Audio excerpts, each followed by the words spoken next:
గడిచిన కాలం, నడిచిన దూరం ఈ రెండిటిని ఎప్పుడు వెనక్కి తిరిగి చూడకు.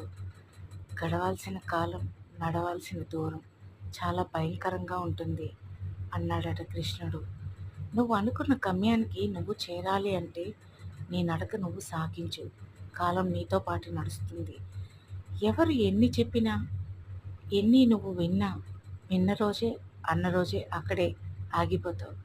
అవి రెండు చెయ్యని రోజు, నీ గమ్యానికి నువ్వు చేరిన రోజు అందరూ ఖచ్చితంగా నిన్ను చూసి గర్వపడతారు. మనమే కదా ఇతన్ని హేళన చేశాము అని అనుకుంటారు.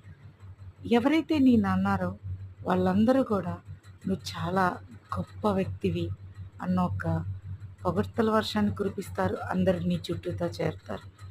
ఎప్పుడు చేరతారో తెలుసా? నువ్వు అనుకున్న గమ్యానికి నువ్వు చేరినప్పుడు. అర్థమవుతుందా నేస్తామా అని అన్నాడట కృష్ణుడు. హరే రామ హరే రామ హరే కృష్ణ కృష్ణ